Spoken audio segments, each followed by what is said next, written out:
어떤 사람이 힘들게 직장에 들어갔습니다. 평생 직장이라고 여기고 맡겨진 임무에 최선을 다했습니다. 그래서 결혼도 하고 집도 장만하게 되었습니다. 이제 허리 좀 펴나 싶었더니 직장에서 희망퇴직하라고 말을 합니다. 지금까지 직장이 천직이라고 여겨왔고 정년할 때까지 다녀야 되겠다라고 생각을 하고 있었는데 퇴직하라고 하니 막막하기 그지없습니다. 어떤 사람이 사업을 하고 있습니다. 한때는 사업이 잘 되어져서 여유롭게 살게 되어졌는데 지금은 어렵게 되어졌습니다. 직원들 월급은 관두고 월세도 못 내는 형편이 되었습니다. 계속하면은 부채만 쌓일 수밖에 없습니다. 가게 문을 닫으면은 할 게 없습니다. 그래서 손해보고 있지만은 접을 수도 없고 계속할 수도 없는 그런 상황에 놓여 있습니다. 앞날을 생각하면은 어찌해야 될지 막막합니다. 어떤 사람은 건강만큼은 자신이 있었습니다. 또 다른 사람이 어쩌면 그렇게 건강하냐고 그렇게 말을 들은 적도 있습니다. 그런데 2년마다 건강검진을 받잖아요. 받는 해가 되어져서 검사를 맡았습니다. 그랬더니 조직검사를 해보라고 하는 연락을 받았습니다. 혹시 무슨 문제라도 생기지 않을까라고 걱정을 했는데 종합병원에 가서 정밀검사를 해보니까 암이라고 판명을 받았습니다. 이대로 죽는 것은 아닐까? 치료가 잘 되어줄 수 있을까? 항암치료를 잘 버텨낼 수 있을까? 걱정이 태산입니다. 상황은 다르지만은 사람마다 절망적인 상황을 겪어봤을 것입니다. 이러지도 못하고 저러지도 못하고 자신이 할 수 있는 힘을 총동원해서 해결해 보려고 노력했습니다. 벗어나 보려고 노력을 했지만은 할 수가 없었습니다. 그러면은 누구나 사람들은 절망할 수밖에 없습니다.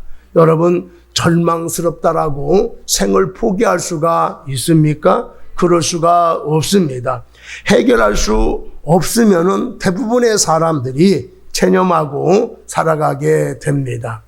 남유다는 주전 856년에 바벨론에 의해서 멸망을 당했습니다. 수많은 사람들이 죽고 포로로 끌려갔습니다. 오늘 읽은 본문은 그로부터 10년이 흐른 뒤에 에스겔에게 주신 말씀입니다. 에스겔은 제사장 가문의 출신입니다. 어느 날 에스겔은 하나님의 권능에 이끌려서 골짜기 한가운데로 서게 되었습니다. 골짜기에 많은 뼈들이 널려져 있었는데 하나님은 에스겔에게 이 뼈들 사이로 지나가게 하셨습니다. 하나님께서 에스겔에게 이 뼈들이 능히 살 수 있겠느냐고 물으셨습니다. 자기 경험에 비추어 보았을 때에 마른 뼈들이 소생한 가능성이 없어 보였습니다. 그래서 하나님이 아시지요 라고 대답을 했습니다. 하나님께서 에스겔에게 그 뼈들에게 태어나라고 하자 너희 마른 뼈들아 하나님의 말씀을 들으라 라고 대언을 했습니다. 그랬더니 마른 뼈들이 소리를 내면서 붓기 시작하더니 흩어져 있던 뼈들마다 제자리로 찾아가게 됐습니다. 다시 하나님이 말씀하십니다. 너는 생기에게 태어나라. 에스겔이 말씀에 순종해서 생기야 사방에서부터 와서 죽음을 당한 자에게 불어서 살아나게 하라라고 했습니다. 하나님의 말씀을 대언하자 생기가 뼛속에 들어가서 그들이 살아나고 일어나서 엄청나게 큰 군대가 되었다라고 말씀을 하고 있습니다. 이 환상이 의미하는 것이 무엇일까요? 절망에 빠져 있는 이스라엘의 회복을 말해주고 있는 것입니다. 나라가 멸망하여 현실은 암울합니다. 흩어진 민족, 힘도 없고 도와줄 나라도 없어서 절망적이지만은 하나님의 능력으로 회복시켜 주시겠다라고 말씀을 하고 있습니다. 유대인들이 머지않아 예루살렘에 돌아가서 성전을 재건하고 무너진 성벽을 쌓고 나라를 회복하게 될 것이다 라고 말씀을 하고 있습니다. 그러면은 무엇이 이 마른 뼈들을 살릴 수 있을까요? 오늘 첫 번째로 현실이 절망적이라도 하나님으로 인하여서 일어설 수가 있습니다. 남유다는 주전 586년에 바벨론에 의해서 멸망을 당했습니다. 수많은 사람들이 죽고 포로로 끌려가게 되어졌는데 유다 왕 요이야겐도 쇠사슬에 묶여서 끌려갔습니다. 이렇게 비참하게 나라가 멸망한 이유가 무엇일까요? 이스라엘 백성들이 하나님을 떠나서 우상을 섬기고 하나님의 말씀에 순종하지 않았기 때문입니다. 유다는 정치적으로 종교적으로 회생 불가능한 상태가 되었습니다. 살아가고 있지만은 절망적인 상태에 놓여 있는 것입니다. 그런데 하나님은 에스겔을 찾아오셔서 환상을 보게 하셨습니다. 1절, 2절 말씀 보겠습니다. 여호와께서 권능으로 내게 임하시고 그의 영으로 나를 데리고 가서 골짜기 가운데 두셨는데 거기 뼈가 가득하더라. 나를 그 뼈 사방으로 지나가게 하시기로 본즉 그 골짜기 지면에 뼈가 심이 많고 아주 말랐더라.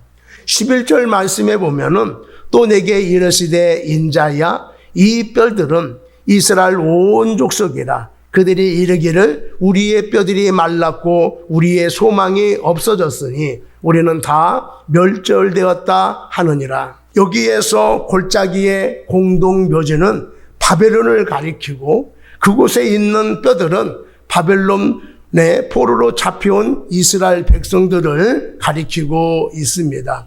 뼈가 말랐다는 것은 이스라엘 백성들에게 아무런 소망이 없는 상태를 말해주고 있습니다. 포로로 끌려온 이스라엘 백성들에게는 아무런 소망이 없었습니다. 완전히 끝장난 것처럼 보였습니다. 그런데 하나님이 에스겔을 찾아왔습니다. 왜 찾아왔을까요? 절망에 빠져 있는 유다 백성들을 회복시켜 주시려고 찾아오신 것입니다. 하나님만이 죽은 자를 살릴 수가 있습니다. 하나님을 만나면은 절망에서 소망으로 바뀌게 되는 것입니다. 모든 것이 끝났다라고 생각이 들더라도 하나님을 만나면은 소망을 가질 수가 있습니다. 비전의 아이콘 요셉을 한번 생각해 보시기를 바랍니다. 형들에게 미움을 받아서 이집트의 노예로 팔려갔습니다. 왕자 같은 귀한 대접을 받으면서 살아왔던 요셉이 하루아침에 노예가 되었습니다. 그리고 형들에게 팔려 따라가는 것이 이 요셉에게는 노예가 되었다라는 것보다도 더 충격이었을 것입니다. 요셉의 입장은 인생이 끝장난 거예요. 무슨 수로 노예에서 해방될 수가 있겠습니까? 어떻게 노예로 적응하며 살아갈 수가 있겠습니까? 마음을 다잡아도 상황을 변화시킬 수가 없었을 것입니다. 그런데 요셉은 그 상황을 이겨냈습니다. 그 이유가 무엇일까요? 하나님이 함께 하심으로 인하여서 요셉은 상황을 이겨낼 수가 있었던 것입니다. 그뿐입니까? 그 뒤에도 많은 어려움을 만났지만은 그 어려움도 이겨내서 드디어 이집트의 총리가 될 수가 있었습니다. 나인성 과부에게 아들 하나가 있었습니다. 그 아들 때문에 힘든 삶을 이겨내며 살 수 있었습니다. 그런데 희망이었던 아들이 죽었습니다. 여인의 인생이 끝장난 것입니다. 아들 없이 살아가는 인생 무슨 의미가 있겠습니까? 죽은 아들 뒤를 처참하게 따라가며 울고 있습니다. 얼마나 슬프게 울던지 나인성으로 들어가는 예수님의 발걸음이 멈춰졌습니다. 예수님이 여인에게 다가가서 울지 말라고 위로하면서 관에 손을 대면서 청년아 일어나라 라고 하시자 죽었던 청년이 벌떡 일어났습니다. 아무런 소망이 없는 사람도 예수님을 만나니까 소망이 넘치는 사람이 되었던 것입니다. 우리가 살아가면서 인생의 늪에 빠질 때가 얼마나 많이 있습니까? 어려운 상황에 저의 힘든데 나를 더 힘들게 하는 것이 무엇인지 아십니까? 내가 좋아하는 상황이 희망이 없고 절망적이라는 것입니다. 아무도 나를 도와주지 않고 도와줄 사람도 없습니다. 그리고 내가 가지고 있는 것도 아무것도 없습니다. 이러면은 가지고 있는 희망마저 사라져버리고 맙니다. 이럴 때일수록 우리가 해야 할 것이 무엇입니까? 하나님을 바라보고 하나님을 의지하는 것입니다. 사방이 막혀 있다라 하더라도 하늘은 열려 있어요. 고개를 쳐들고 하나님을 바라보십시오. 그리고 능력이 하나님은 회복시켜 주실 수 있는 하나님을 의지하시기를 바랍니다. 그러면 소망을 가질 수가 있습니다. 모든 것이 끝났다라고 생각되는 삶이라도 소망이 있으면은 어떤 시련도 이겨낼 수가 있습니다. 결코 쓰러지지 않습니다. 참 소망은 하나님을 믿고 신뢰할 때 나오는 것입니다. 우리 역시 아무리 어려운 일을 겪고 있더라 하더라도 크나큰 고난과 위기 앞에 있다 하더라도 하나님이 함께 하신다는 확신을 가지면은 어두운 절망 앞에 놓여 있다 하더라도 능히 이겨낼 수가 있을 것입니다. 소망은 인생을 살아가는 원동력입니다. 아무리 상황이 좋지 않아도 소망이 없으면은 죽은 사람입니다. 그러나 지금 힘든 상황에 처해 있더라도 소망이 있는 사람은 살아날 것입니다. 두 번째로 하나님의 말씀을 들어야 살아납니다. 말씀에 관심이 없는 대중들에게 말씀을 전하라고 해도 막막합니다. 그런데 마른 뼈들에게 말씀을 전하라고 하니 얼마나 당황스럽겠습니까? 막막하고 엄두가 나지 않습니다. 아주 강의를 잘하는 사람이 있어요. 강의하면은요, 모든 사람들이 웃고 또 감동을 받아서 울기도 합니다. 이 사람이 중학생들에게 말씀을 전해달라는, 강의해달라고 하는 청탁을 받았어요. 가서 강의를 하는데 중학생들이 집중하겠습니까? 다 휴대폰 보고 뒤로 낮아빠지고 그래가지고 너무 힘들었다고 그래요. 자기가 준비한 강의는 하나도 못하고 당황스러워서 쩔쩔매다가 겨우 강의를 마쳤다고 합니다. 다시는 아무리 돈을 많이 준다 하더라도 중학생들에게는 강의하지 않겠다. 그렇게 고백한 바가 있습니다. 중학생들 영적으로 죽은 마른 뼈들과 같습니다. 그런데 그런 중학생들에게 말씀을 증거하는 설교자들이 있습니다. 예수님의 마음으로, 사랑으로 하나님 말씀을 전하지요. 그러면은 그 중에는요, 그 말씀을 통해서 거듭나는 사람이 있고 또 내가 앞으로 목사가 돼야 되겠다라고 소원하는 학생들도 나타나게 되는 것을 보았습니다. 에스겔에게 마른 뼈들에게 하나님의 말씀을 대언하라고 말씀을 하고 있습니다. 4절을 보니까 또 내게 이르시되 너는 이 모든 뼈들에게 대언하여 이르기를 너희 마른 뼈들아 여호와의 말씀을 들을지어다.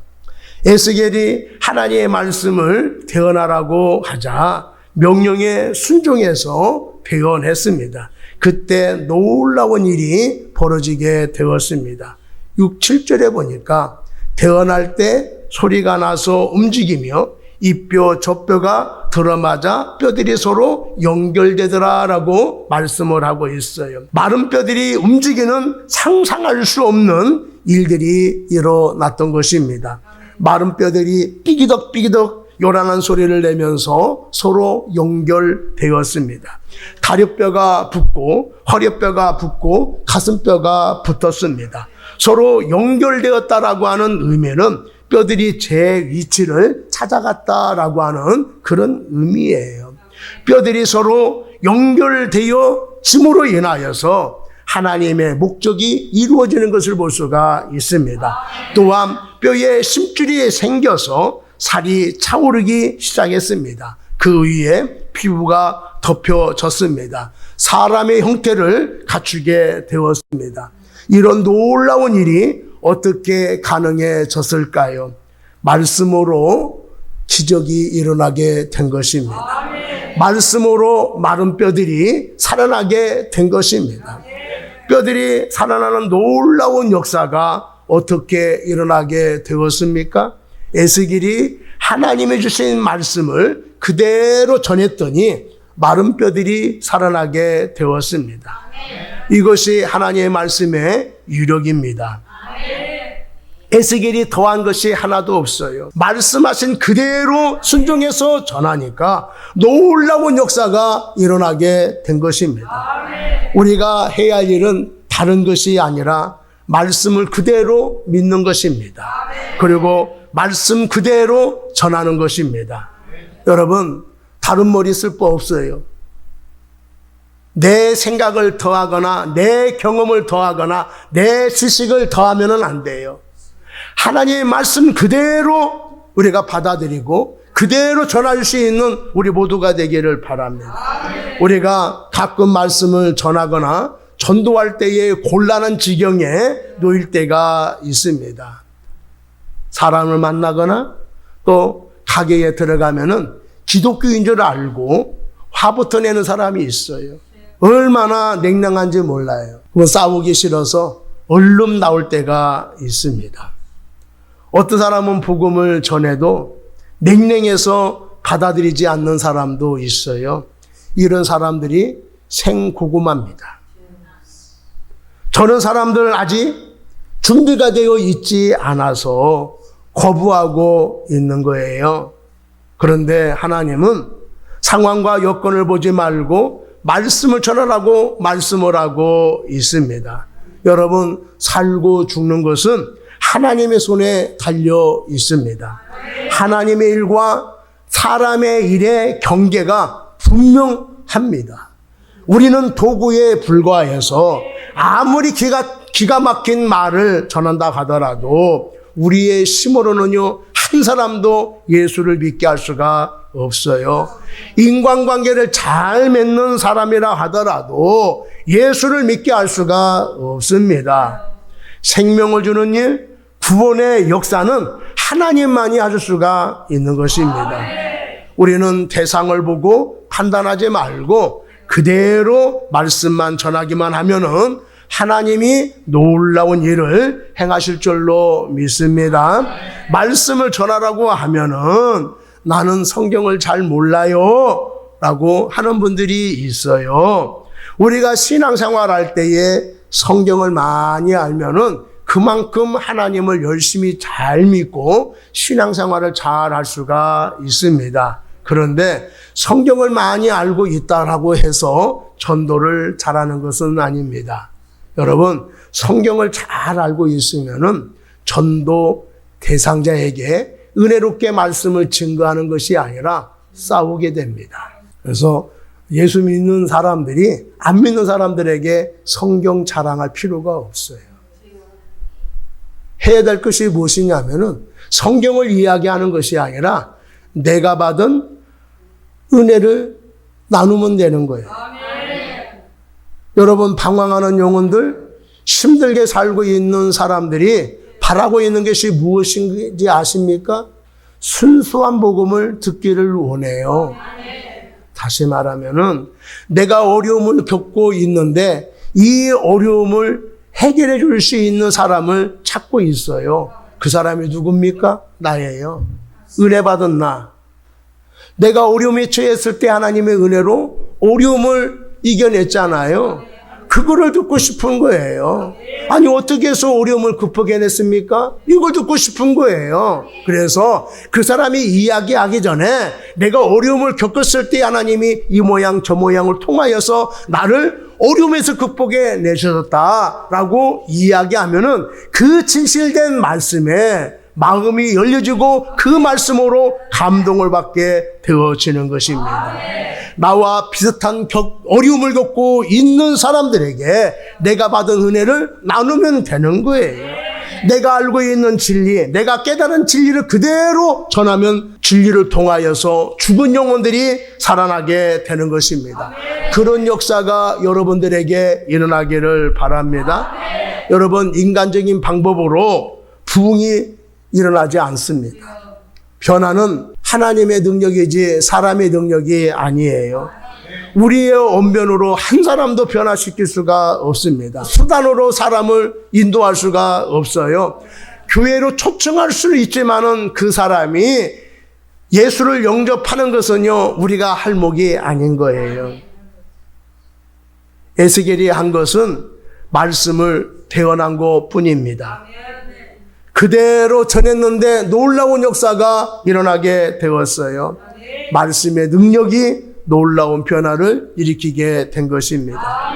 언젠가 한 자매님이 간증하는 것을 들었는데 너무나 은혜스러웠습니다. 이 자매님은 예수를 믿기 전에 예수를 믿게 된 지 몇 달밖에 안 되었다라고 합니다. 근데 예전에는 너무나 힘들고 어려워서 늘 자살하려는 생각을 가지고 있었다고 그래요. 항상 죽고 싶은 마음이 떠나지 않았다고 합니다. 그런데 친척을 통해서 교회를 소개받아서 교회를 다니게 되어졌어요.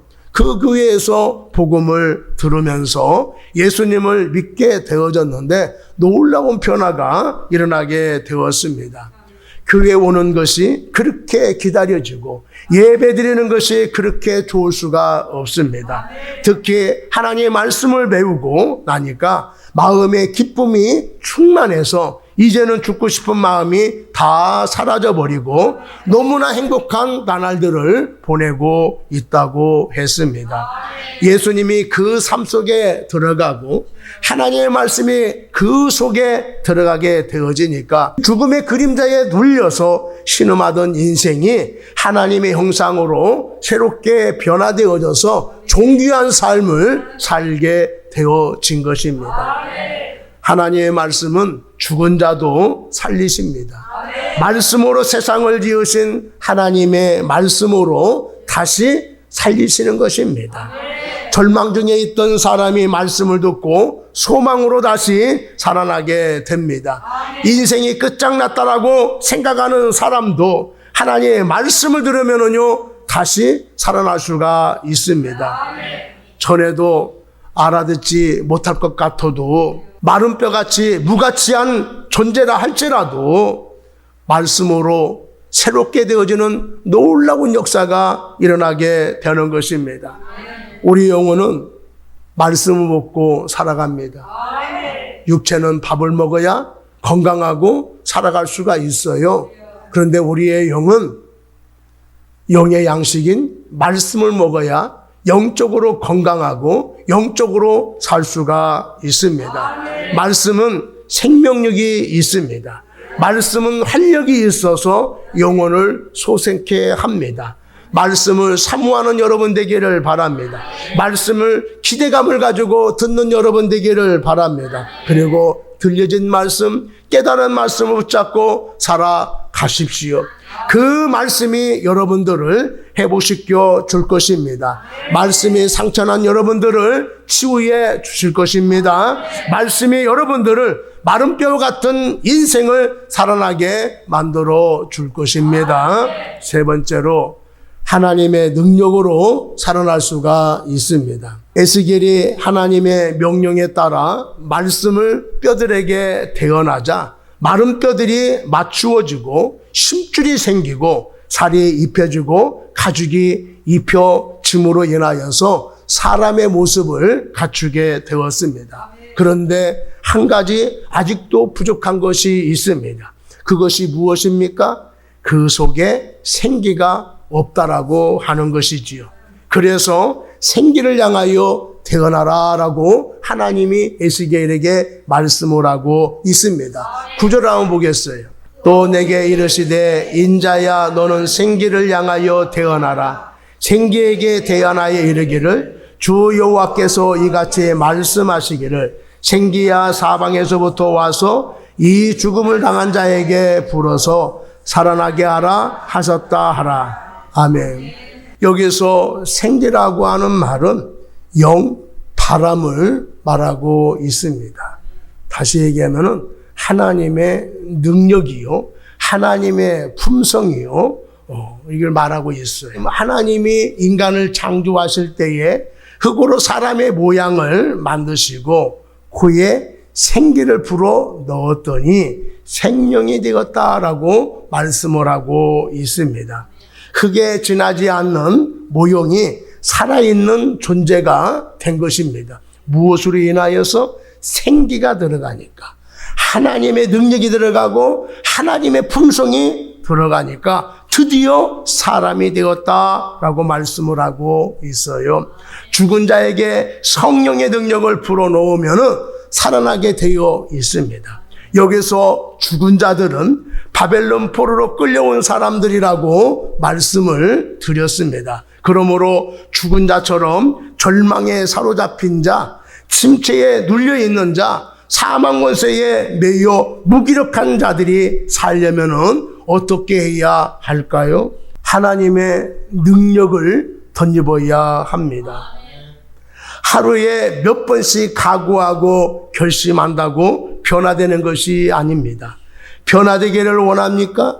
예전과 다른 인생을 살기를 원합니까? 성령의 충만함을 받으시기를 바랍니다. 하나님의 생기인 성령께서 들어가기만 하면은 누구든지 살아나는 역사가 일어나게 됩니다. 성령을 받으면은 활기가 넘치는 삶이 될 것입니다. 마른 뼈들이 살아나게만 했습니까? 10절에 보니까 이에 내가 그 명령대로 대언하였더니 생기가 그들에게 들어가매 그들이 곧 살아나서 일어나 섰는데 극히 큰 군대더라라고 말씀을 하고 있습니다. 뼈들이 살아서 일어나 서게 됐습니다. 누가 일으켜 세워진 것이 아니라 스스로 일어난 것입니다.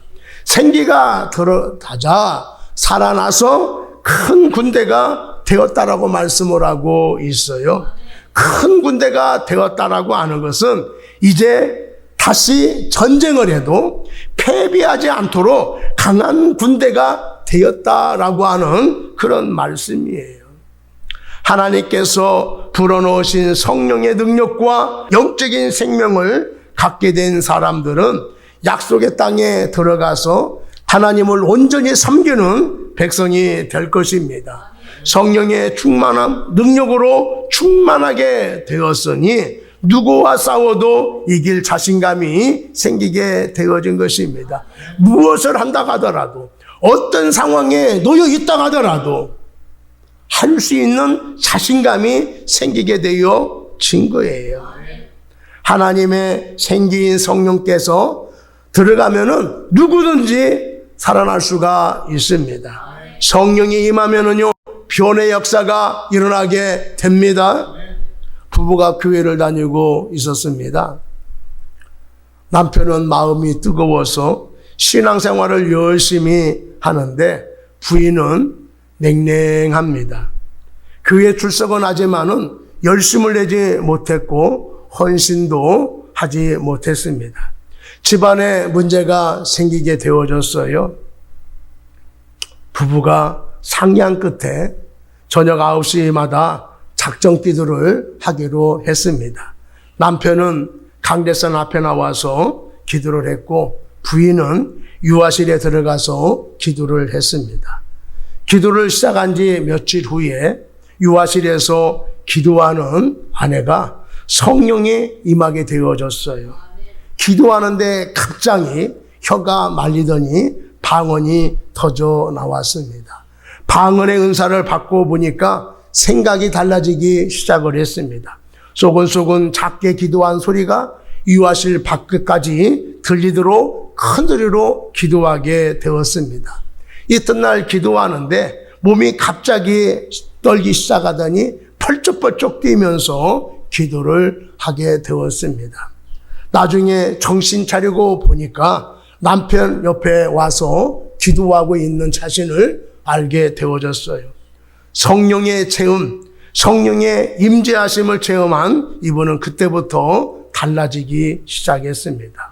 어떻게 보면은요, 별것 아닌 것 같고 겉으로 보면은 달라진 것이 없는 것처럼 보이지만은 이 여집사는 그때부터 완전히 달라졌습니다.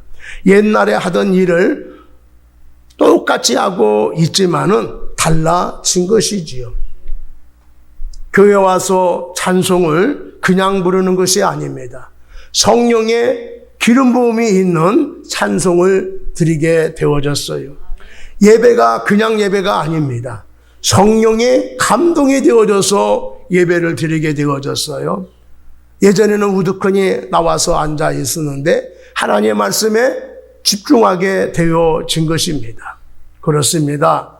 성령의 기름 부음이 있고 성령이 함께하는 삶은 다른 것입니다. 여러분들은 성령의 세례를 받으셨습니까? 성령의 세례를 받으셨습니까? 성령의 역사를 경험했습니까? 성령의 세례를 받고 성령 역사를 경험하면은 죽었던 신앙이 살아날 수가 있어요. 성령 역사를 경험하면은 변화되는 삶을 살아갈 수가 있습니다. 우리 교회 안에 많은 분들이 성령 체험을 했습니다. 어떤 사람은 성령 체험을 하고 술과 담배를 끊었습니다. 어떤 사람은 성령 체험을 하고 삶이 아주 많이 변화되었습니다. 본인도 느끼지만은 가족도 주위에 있는 사람이 너 너무 많이 변했다라고 말할 정도였습니다. 경제적으로 어려움으로 인하여서 내가 살아야 되나 이런 생각을 하면서 힘들게 살아가고 있었는데 성령 체험을 하고 나서 살아갈 용기를 얻었다라고 간증하는 사람도 들었습니다. 여전히 어려움을 겪고 있지만은 이제는 희망을 갖고 살아가고 있습니다. 영혼을 구원하는 사역이, 사람을 섬기는 사역이 아주 즐겁다라고 이야기하는 사람도 있습니다. 우리에게 생긴 성령님이 오셔서 역사하기를 기도하는 여러분 되기를 바랍니다. 오늘 우리 가정에 성령님이 충만하게 역사해야 합니다. 우리 심령에 성령님이 충만하게 임하면은 절망이 떠나가고 소망이 넘쳐나게 될 것입니다. 이 나라의 성령이 강하게 역사하면은 변화될 것입니다. 경제 위기가 극복될 것입니다. 정치 위기를 극복할 수가 있습니다. 가정의 위기도 극복할 수가 있고 우리 인생도 새로워질 수가 있습니다. 성령은 살리는 영입니다. 말씀이 있는 곳에 성령 역사가 일어납니다. 마음을 다해 기도할 때에 불같은 성령이 임하게 됩니다. 마른 뼈에 성령이 임하니까 큰 눈대로 변화된 것처럼 여러분의 인생에 말씀의 능력과 성령의 능력이 임하여서 살아나고 회복되는 역사가 나타나기를 바랍니다. 오늘 본문에서 이야기하는 마른 뼈는 절망 가운데 처한 사람들, 인생이 끝장났다라고 생각하는 사람들을 이야기하고 있어요. 이런 사람에게 무슨 소망이 있겠습니까? 몸부림을 쳐도 항상 그 자리 그 모습입니다. 그런데 이런 사람이라 할지라도 하나님을 만나면은 절망이 소망으로 바뀌어지게 됩니다. 실패만 해서 나는 무엇을 해도 할 수가 없어 라고 하는 패배감에 사로잡혀 있는 사람이라 하더라도 하나님을 만나면은요, 할 수 있는 마음을 가지게 됩니다. 여러분, 하나님을 인격적으로 만나 보십시오. 부활하신 예수님을 만나 보십시오. 신앙생활하고 있는 사람들은 하나님이 나를 사랑하시고 나와 함께 하신다는 확신을 갖는 여러분 되기를 바랍니다. 그러면 여러분들 어떤 상황과 어떤 처지에 놓여 있다 하더라도 소망이 넘치게 될 것입니다. 생명의 말씀이 잠자고 있는 영혼을 깨웁니다. 병들에 있는 심령을 치유합니다. 유기소침에 있는 영혼에 활력을 불어 넣습니다. 말씀을 들으십시오. 말씀을 내 생각과 경험과 지식으로 판단하지 마시고 있는 그대로 받아들이십시오. 그러면 그 말씀이 여러분들을 이끌고 갈 것입니다. 말씀에 사로잡히면 하나님의 역사하는 것을 보게 될 것입니다. 살아있는 말씀, 활력 있는 말씀으로 망가진 인생, 상처난 마음이 회복되는 역사가 나타나기를 축복합니다.